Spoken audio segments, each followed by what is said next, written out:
Hey, good morning everyone. So today we're going to be taking off these bumper end caps. There's going to be 8 bolts per side. It's going to be a Torx T45. I'm going to take them off because tomorrow I plan on going to Hot Springs Off-Road Park and I need as much clearance as possible.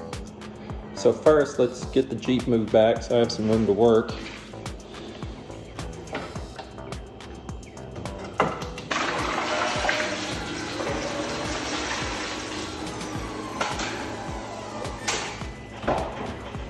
Alright, so Jeep does include this little toolkit.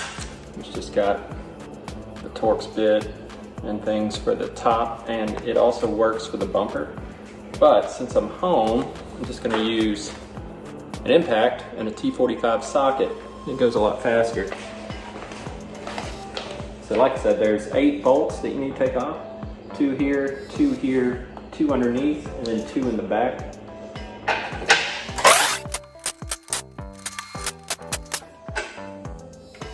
It's not just going to fall off right away. Just got to pull it off like that. And then I would suggest putting back in the bolts just so you don't lose the little nut retainers.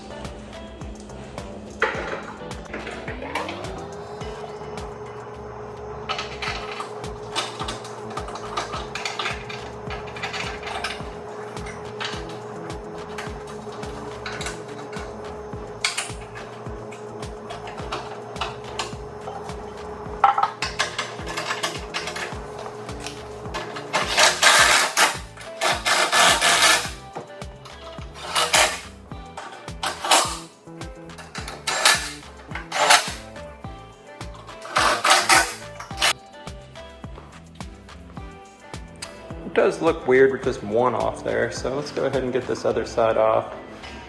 Again, 8 bolts, T45.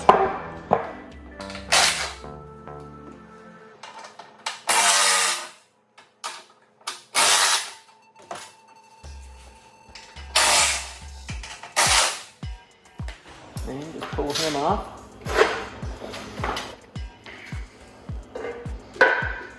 And again, put in your bolts so you don't lose the bolt retainers.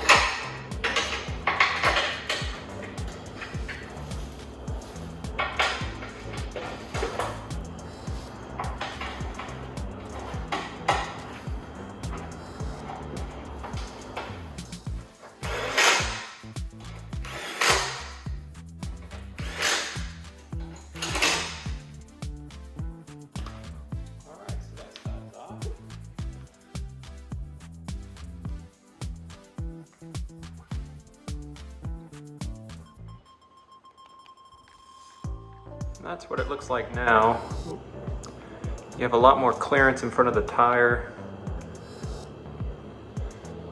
without hitting the bumper, so that should be really good for off-road. Again, this is just a quick mod. It's probably in the owner's manual somewhere on how to do it, but I didn't see too many videos, definitely with the 4xe. Granted, the 4xe is no different on the steel bumpers. But yeah, some people leave it like this. They like the stubby look. I'll probably put the end caps back on. But hopefully you guys learned something. Please like, subscribe, all that mess. And I'll see you guys next time.